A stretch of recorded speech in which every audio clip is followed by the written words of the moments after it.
The cantina smelled like burnt oil and cheap alcohol. Drail sat in the corner, his optical implant scanning every face that walked through the door. He had been waiting for 3 hours. His target was supposed to be here. The karate bounty hunter was good at his job. 20 years of hunting criminals across the galaxy had made him patient. The bounty on this target was higher than anything he had seen in a long time. An unregistered human female. No name in the system. No homeworld listed. Just a blurred image and enough credits to buy a small moon. Then she walked in. She was not what he expected. Dark skin, short hair, simple clothes. Nothing special about her appearance. She moved to the bar and ordered a drink like she had all the time in the world. Drail watched her sit down and take a slow sip. His scanner showed basic human readings. Height, weight, estimated age. But something felt wrong. She was too calm, too relaxed. In a place like Hollow Ring Station, where criminals and traitors mixed freely, most people kept their guard up. This woman looked like she was waiting for a transport shuttle, not hiding from the law. Drail made his decision.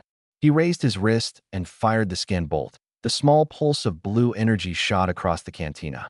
It was designed to extract biometric data and stun the target for a few seconds. Enough time to slap restraints on them. He had used it hundreds of times. The woman moved. Her hand came up faster than Drail's eyes could follow. She caught the scan bolt in her bare palm. The energy crackled and sparked between her fingers for a moment. Then it died. She looked at the fading light in her hand like it was a dead insect. The entire cantina went silent. She turned her head and looked directly at Drail. Her eyes found him instantly, even though he was hidden in shadow. She did not look angry. She looked disappointed. Earthborn, she said. Her voice carried across the room without effort. Try harder. Drail's implant went crazy. Data flooded his vision. Bone density readings that made no sense. Muscle composition unlike any human in the galactic database. Neural response times that should have been impossible. His scanner was telling him that this woman was built like a combat machine, but she had no cybernetic enhancements. No genetic modifications. She was completely organic. She finished her drink in one long swallow, set the glass down, and walked out of the cantina. Drail sat frozen for a full minute. Then he stood and followed her. He found her in a corridor behind the cantina. She was leaning against the wall, arms crossed, like she had been waiting for him. You are persistent, she said. That is either brave or stupid. Who are you? Drail asked. His hand stayed near his sidearm, but he did not draw it. Something told him it would not help. My name is Ade. That is all you need to know. The bounty says you are unregistered. No homeworld. No identity. That makes you either a criminal or a ghost. Ade smiled. It was not a friendly smile. I am from Earth. Drail blinked. Earth is a colony world. Humans from Earth are registered like everyone else. Not my Earth. She pushed off from the wall and walked toward him. He fought the urge to step back. The humans you know are soft. They left Earth centuries ago. They settled on gentle worlds with low gravity and mild weather. They adapted. They became comfortable. She stopped directly in front of him. She was shorter than him, but somehow she seemed larger. I am from the original Earth, the deathworld, where the gravity crushes your bones until they grow strong, where the air burns your lungs until they grow tough, where everything tries to kill you from the moment you are born. Drail stared at her. That is impossible. True Earthborn are extinct. We are rare, not extinct. She held up her hand, the one that had caught his skin bolt. Your little toy is designed to stun species from normal worlds. Earth is not a normal world. Our nervous systems evolved to handle lightning strikes. Our muscles developed to fight gravity every second of every day. Your skin bolt felt like a warm breeze. Drail's mind raced. He had heard stories about true Earthborn. Every bounty hunter had. They were legends. Monsters. Weapons in human form. Most people thought they were myths created to make humanity seem more impressive than it was. The bounty, he said slowly. Who placed it? That is the right question. Ade nodded. It was not the authorities. It was a private corporation. They want Earthborn specimens. For research. For experimentation. Her eyes hardened. For breeding programs. I did not know. Now you do. She turned to walk away. Go home, Hunter. Find an easier target. Forget you ever saw me. Drail should have listened. Every instinct told him to walk away. This woman was not prey. She was something else entirely. Something the galaxy had forgotten existed. But before he could respond, Alarms began to scream.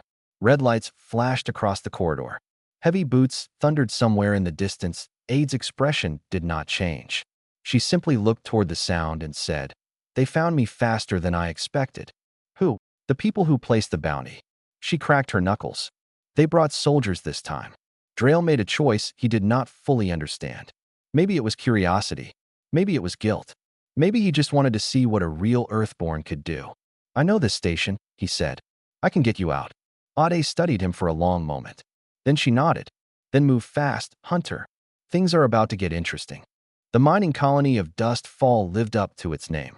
Brown dust covered everything. The sky was a permanent shade of orange.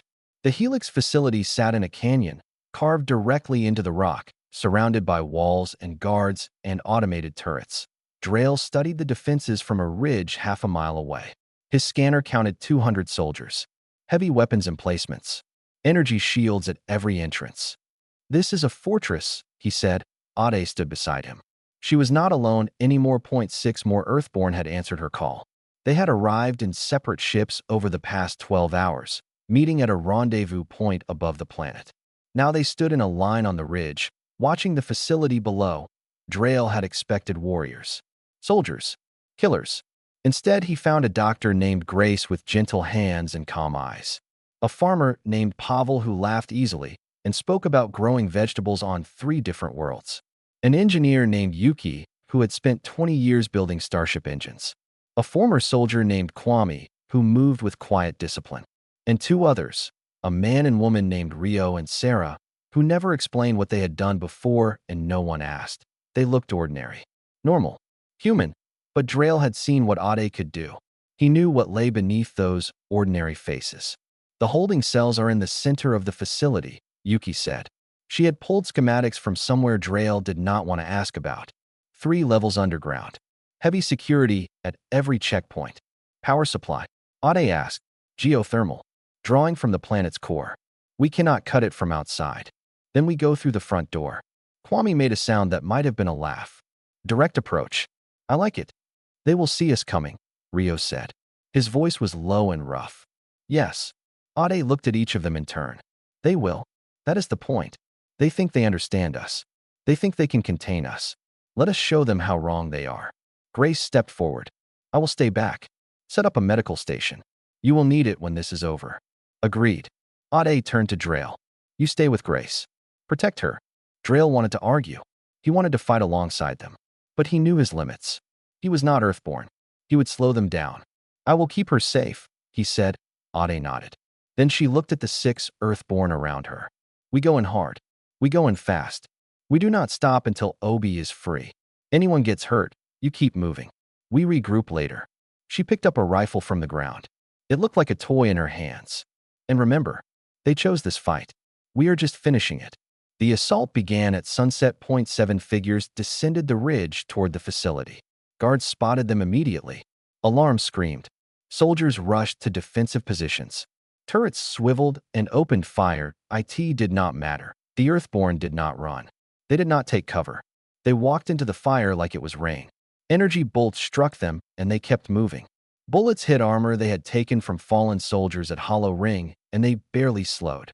Drayle watched from the ridge as they reached the outer wall. Ade hit it with both hands, and the metal buckled. Pavel grabbed the edge of the breach and tore it wider. They poured through. The sounds of combat echoed across the canyon. Screams. Explosions. The sharp crack of breaking bone. "They are magnificent," Grace said quietly. She was setting up medical equipment with practiced efficiency. "And terrifying. How did they all survive so long?" Drayle asked. "Scattered across the galaxy. Hunted by corporations like Helix.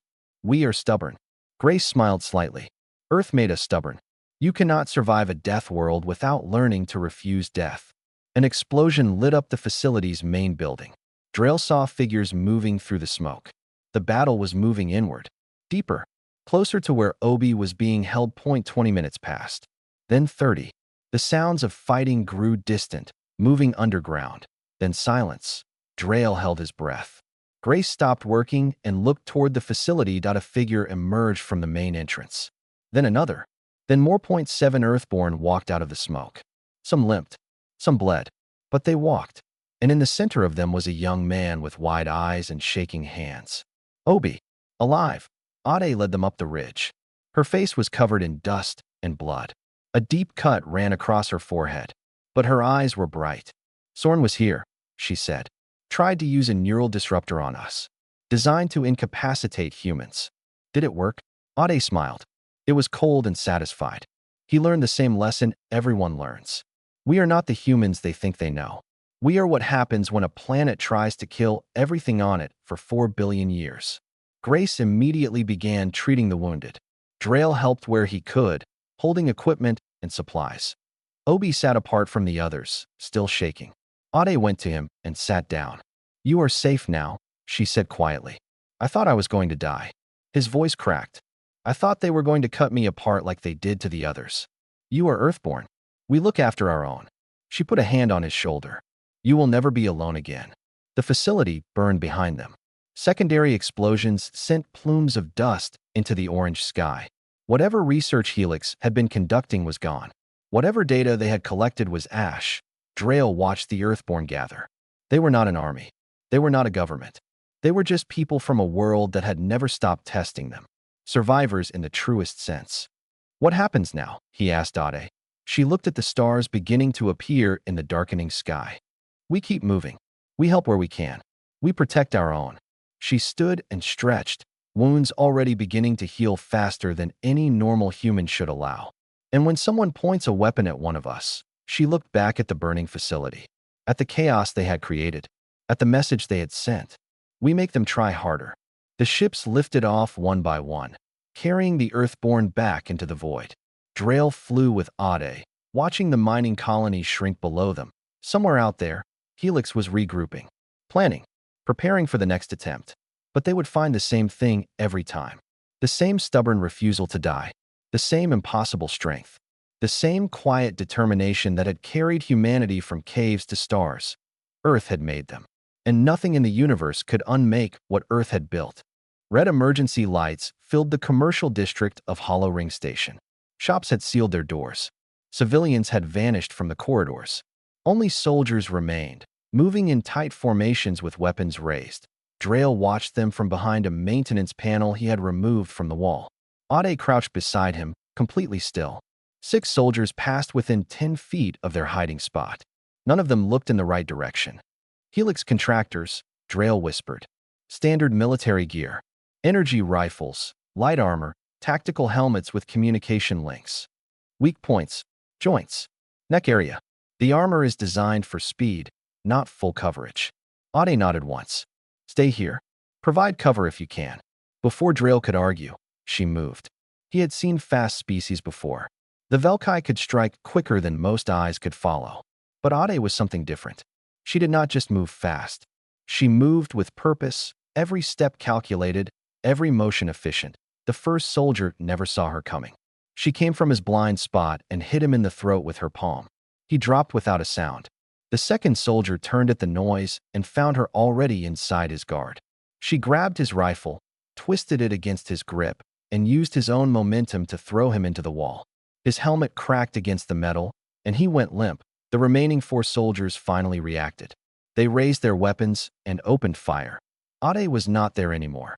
She had moved to the side, using the fallen soldiers as brief cover. Energy bolts scorched the air where she had been standing. One soldier tried to track her movement, but she was faster. She closed the distance in 3 steps and drove her elbow into his chest plate. The armor held, but the force behind the blow did not care. Drail heard ribs crack even from 20 feet away. 3 soldiers left. They tried to spread out, create distance, use their numerical advantage. It was the smart tactical choice that it did not matter. Ade grabbed a fallen rifle and threw it like a spear. It caught one soldier in the helmet and knocked him backward. She used the distraction to reach the 5th soldier, catch his arm mid-swing, and break it at the elbow. His scream echoed through the empty corridor. The last soldier panicked. He fired wildly, energy bolts striking walls and floors and ceiling. Ade simply walked through the barrage. One bolt caught her in the shoulder. She did not slow down. She reached him, took the rifle from his hands like taking a toy from a child, and hit him once in the head. Silence returned to the corridor. Drail stepped out from his hiding spot. His hands were shaking slightly. He had seen violence before. He had caused violence before. But this was different. This was a force of nature wearing human skin. You took a hit, he said, pointing at her shoulder. Ade glanced at the scorch mark on her shirt. The skin beneath was red, but not broken. Energy weapons at this setting are designed to stun. Earth has lightning storms that would make this feel like a static shock. That does not make sense. It makes perfect sense. You just have not lived in a world that tries to kill you every day. She picked up one of the fallen rifles and checked its charge. More will come. We need to move. They ran through the commercial district, staying close to the walls, avoiding the main corridors where possible. Drail's knowledge of the station kept them ahead of the search parties. But Helix had numbers and communication. Sooner or later, they would be cornered. Why do they want you so badly? Drail asked as they paused at an intersection. There must be easier ways to research human biology. There are. But Earthborn are special. Ade's voice was bitter. Our adaptations are not just physical. Our immune systems can fight diseases that would kill normal humans. Our neural pathways are wired for faster reactions. Our cellular regeneration is more efficient. She looked at him. They want to copy these things. Put them in soldiers they can control. Create weapons. Have they succeeded? No. They have tried for decades and failed every time. What Earth built into us cannot be copied in a laboratory. It requires millions of years of pressure, of survival, of death and adaptation. She started moving again. But they will not stop trying. And they will not care how many of us suffer in the process. They reached a large cargo lift. Drail activated it with his codes.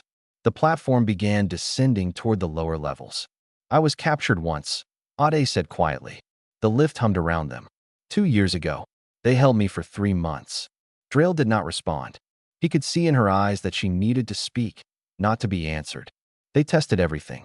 Pain thresholds, endurance limits, healing rates. They cut me open to study my organs while I was still awake. Her hands tightened into fists. I escaped when they got careless. Killed 14 of them on my way out. I am sorry. Do not be sorry. Be useful. The lift stopped. The doors opened to reveal another dark corridor. The landing bay is close. And they know we are coming. Drail checked his weapon. It felt small and inadequate in his hands after what he had just witnessed. But it was something. How many do you think are waiting? Ade stepped off the lift. Her shoulder had already stopped showing red. The healing was visible in real time. Enough to make this interesting, she said. Stay behind me. And when I move, move with me. Somewhere ahead, Drail could hear the hum of engines and the click of weapons being readied. The final fight was coming, and he was about to see what an Earthborn could really do when she stopped holding back. The landing bay stretched out like a metal canyon. Cargo containers lined the walls.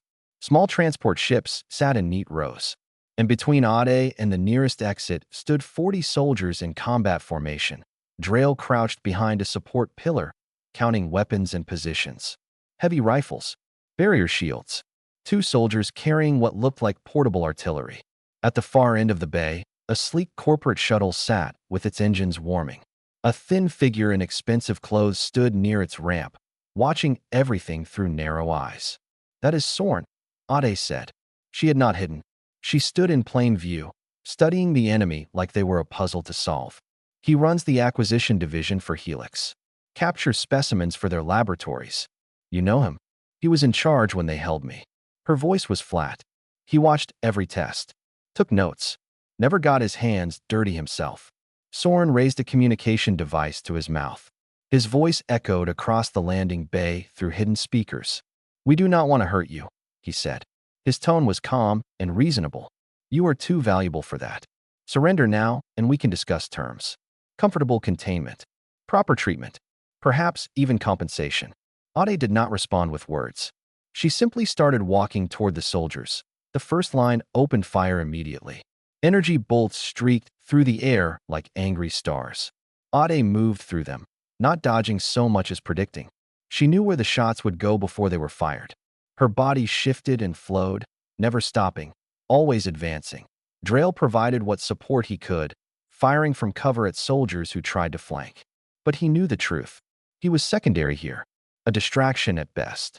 Ade reached the first line and became a storm. She grabbed a soldier's rifle barrel and used it as a lever to throw him into his companions. 3 fell in a tangle of limbs. She moved through the gap before they could recover, striking joints and weak points with surgical precision. Every hit counted. Every motion had purpose that a soldier with a barrier shield tried to block her path. She did not slow down. She hit the shield with her shoulder, and the soldier behind it flew backward like he had been struck by a vehicle. The shield crumpled. The second line tried to regroup. They formed a defensive circle, shields up, weapons pointed outward. Standard tactics for dealing with a superior enemy. Ade did not care about their tactics. She picked up a fallen soldier and threw him into the formation. The circle broke. She was inside before they could reform, moving from target to target, each strike precise and devastating. Blood sprayed. Armor cracked. Men screamed and fell. Drael watched in awe and horror. This was what Earth produced. This was what happened when a species evolved for millions of years on a world that never stopped trying to kill them. The strength, the speed, the absolute refusal to stop. The artillery soldiers finally got their weapons charged. Twin beams of concentrated energy lanced across the bay. One caught Ade in the side. She staggered but did not fall. The burn mark on her clothing smoked. She turned toward the artillery team with an expression that made Drael's blood run cold. She crossed the distance in seconds. The first artillery soldier tried to swing his weapon toward her. She grabbed it, twisted, and the man's arms went with it.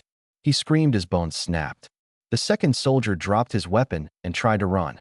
Ade caught him by the back of his armor and threw him into a cargo container hard enough to dent the metal. Only a handful of soldiers remained standing. Most of them were running.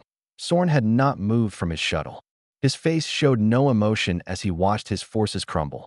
He simply raised his communication device again. "Impressive," he said. "Truly impressive. This is why we need you. This is why we cannot stop." Ade walked toward him. Her clothes were torn and burned. Blood dripped from cuts on her arms. But she moved like nothing had touched her. "You keep trying the same things," she said. Her voice was quiet but carried clearly. "Stun weapons. Energy bolts. Superior numbers. Tools designed for normal humans. You are human. I am Earthborn." She stopped 3 feet from him. "There is a difference your scientists refuse to understand. You cannot replicate what we are. You cannot copy evolution. You cannot bottle survival." Sorn did not back away. His confidence was disturbing. "We have resources. Time. Patience. Eventually, we will succeed." "No."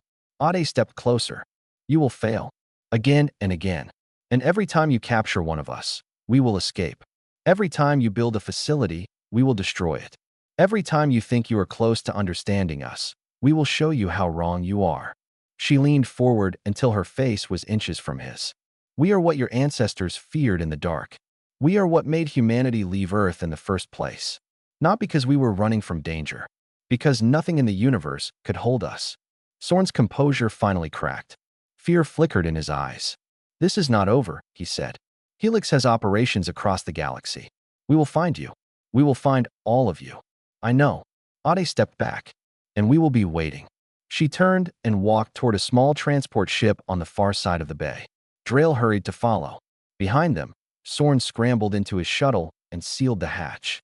"You let him go," Drael said as they boarded the transport. "He will spread the word. Tell his masters what happened here." Ade moved to the pilot controls.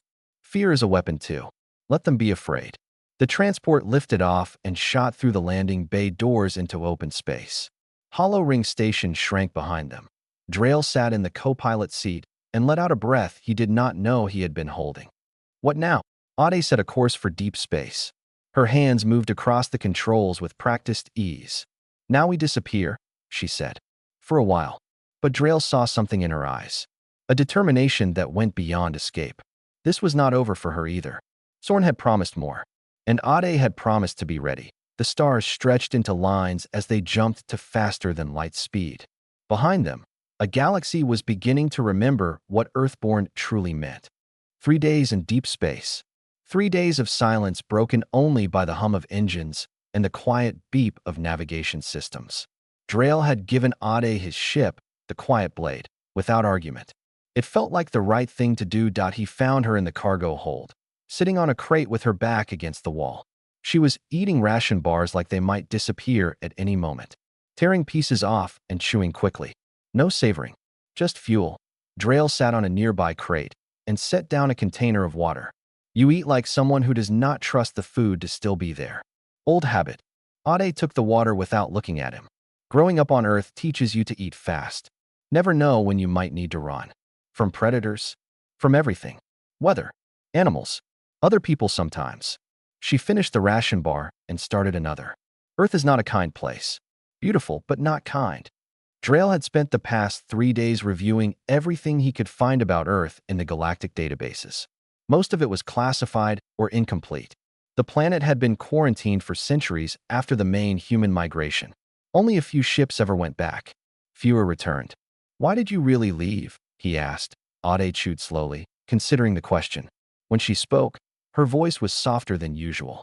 Earth shapes you, makes you hard, ready for anything, but it also makes you small. You know your forests, your mountains, your oceans. You do not know what lies beyond the sky. She looked at him. I wanted to know. I wanted to see if the universe had anything that could make me feel the way Earth did. That mix of terror and wonder. Has it? Parts of it. A nebula once, 3,000 light years from here. Colors that do not exist in nature. A gas giant with storms larger than Earth itself. A moon made entirely of crystal. She almost smiled. But nothing has matched the feeling of standing on a cliff during an Earth storm. Lightning splitting the sky. Wind trying to push you into the void. Rain hitting so hard it feels like needles. Drail tried to imagine it. His homeworld was dry and calm. The most dangerous weather was a dust storm that might last a few hours. The idea of nature actively trying to kill you was difficult to process. How many Earthborn are out there? He asked. Hard to say. We do not gather. We do not organize. Most of us just want to be left alone. Ade set down her food. But we know each other. There is a network. Informal. A frequency we monitor. A code we share. A code. If one of us is in trouble, we send a signal. Anyone nearby who can help, does. She looked at the ceiling. It does not happen often. Earthborn are hard to trap. But sometimes, her voice trailed off. Drail understood. Sometimes Helix got lucky. Sometimes, even the strongest could be caught. Tell me about your people, Ade said suddenly. The karate. I know nothing about you. Drail leaned back against the wall. It had been a long time since anyone asked about his homeworld. We were conquered, he said. Centuries ago, a stronger species came and took everything. Used us as labor. Servants. When they finally left, we had nothing. No culture. No pride. Just survival. And now we are rebuilding. Slowly. Some of us became traders. Some became soldiers. Some became bounty hunters. He shrugged. We take the jobs no one else wants. We survive. Ade nodded slowly. We have that in common. Survival is a language. It is the only one that matters. They sat in comfortable silence for a while. The ship hummed around them. Stars drifted past the small cargo hold window. I am going to help you, Drail said finally. Whatever comes next. I want to help. Ade looked at him for a long moment. Why? Because I was part of the system that hunted you. I did not know, but that does not excuse it. I want to do something that matters. This will be dangerous. Helix will not stop. They will send more soldiers. More hunters. They will put bounties on both of us. I know. Ade studied him. Then she nodded. Then I accept your help. But I do not give orders. We work together or not at all. Agreed. The ship's communication system chirped. A message was coming through on a frequency Drail did not recognize. Ade stood immediately and moved to the main cabin. He followed. She activated the screen. A scrambled signal appeared, then resolved into a simple text message. No video. No audio. Just words that Earthborn captured. Helix facility. Mining colony dust fall. Young male. Name, Obi. Requesting assistance. Ade read the message twice. Her jaw tightened. Obi, she said quietly. He is barely 20. Grew up on a colony world. Never even saw Earth. But his parents were Earthborn. He carries the genetics. Helix took him. They must have tracked his bloodline. Found him. Took him. Her hands clenched. He does not deserve this. None of us do. What do you want to do? Ade turned to the navigation console and began entering coordinates. Dustfall was 3 days away at maximum speed. I want to burn that facility to the ground, she said. And I want to bring Obi home. Drail moved to the co-pilot seat. We will need help. 2 against a facility is not good odds. I know. Ade activated the communication system and began broadcasting on the Earthborn frequency. That is why I am calling everyone who can hear this. The message went out into the void. A request, a summons, a promise. Earthborn were not an army. They did not follow orders or march in formation. But when one of them was in danger, they came. Because survival was a language, and family was the only translation that mattered. How many do you think will answer? Drail asked. Ade watched the stars ahead. Her expression was hard but hopeful. Enough, she said. There are always enough. The maintenance tunnels beneath Hollow Ring Station were dark and cramped. Water dripped from pipes overhead. The smell of rust and old metal filled the air. Most people avoided these passages. That made them perfect for hiding. Drail led the way with a small light attached to his wrist. Ade followed close behind. She moved in complete silence despite the uneven floor. Every few minutes, Drail glanced back to make sure she was still there. She always was, watching the shadows with calm eyes. How many soldiers? Ade asked quietly. I counted 40 from the surveillance feeds before we went underground. Military-grade equipment. Private contractors. Helix Dynamics. Drail stopped and turned. You know them? We have met before. Ade's voice was flat. They are a biotech corporation. They operate in the spaces between laws. No government watches them closely enough. What do they want with you? Ade walked past him and continued down the tunnel. What everyone wants from Earthborn. Our bodies. Our DNA. Our adaptations. She ducked under a low pipe. They believe they can create super soldiers if they study us long enough. Copy what evolution spent millions of years building. Can they? No. But they will never stop trying. And they do not care how many of us they destroy in the attempt. They reached a junction where 3 tunnels met. Drail checked his scanner for life signs above them. The soldiers were spreading across the station, searching every level. They had time, but not much. This way, he said, pointing to the left tunnel. It leads to the lower cargo sections. Less security. They walked in silence for several minutes. Drail kept thinking about what his scanner had shown him. The readings from Ade's body were impossible by galactic standards. But she moved like any other human. Talked like any other human. Only when she had caught that skin bolt did she reveal what she truly was. Ask your questions, Ade said suddenly. I can hear you thinking. How strong are you? Really? Ade stopped next to a thick steel maintenance rail. It was bolted to the wall, meant to support heavy equipment during repairs. She wrapped one hand around it and squeezed. The metal groaned. Then it bent like soft clay. Strong enough, she said. Earth's gravity is 40% higher than galactic standard. Every Earthborn grows up fighting against a weight that would cripple most species. Our bones grow denser. Our muscles grow thicker. By the time we are adults, normal gravity feels like floating. Drail stared at the bent rail. His species, the Karate, were considered physically capable by most standards. He could not have done that with both hands and a power tool. What about pain? That stun round earlier should have knocked you down. Pain is relative. Ade continued walking. Earth has parasites that burrow into your skin. Insects that inject venom with every sting. Bacteria that attack from inside. Our immune systems and pain tolerance evolve together.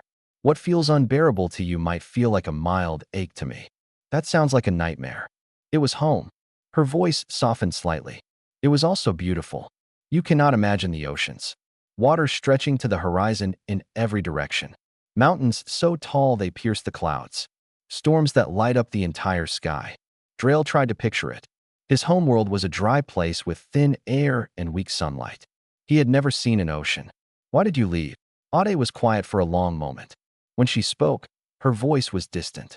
Because I wanted to see if anything else could compare. Earth shapes you, makes you hard, but it also makes you curious. We spread across the stars because we wanted to know what was out there. That curiosity never dies. And does anything compare? Not yet. She looked at him over her shoulder. But I keep looking. They reached the end of the tunnel. A heavy door blocked their path. Drail entered a code into the panel beside it. The door groaned and slid open, revealing a large cargo storage area filled with shipping containers.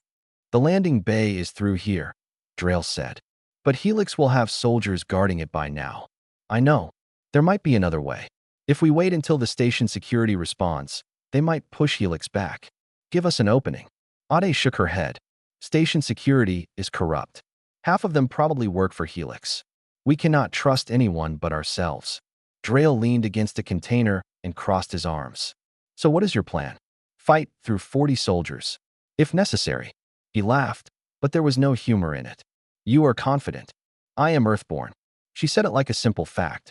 Our ancestors survived ice ages, plagues, and predators that hunted us for thousands of years. We survived because we adapted, because we refused to die. That is what your masters at Helix do not understand. They are not my masters. I took a job. I did not know what it really meant. Ade studied him for a long moment.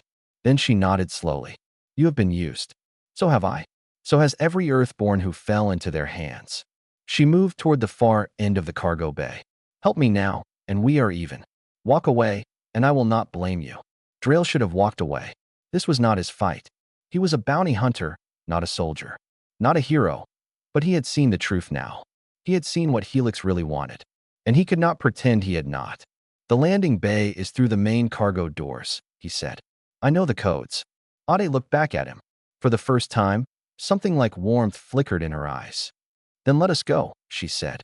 And let us show them what they are really dealing with.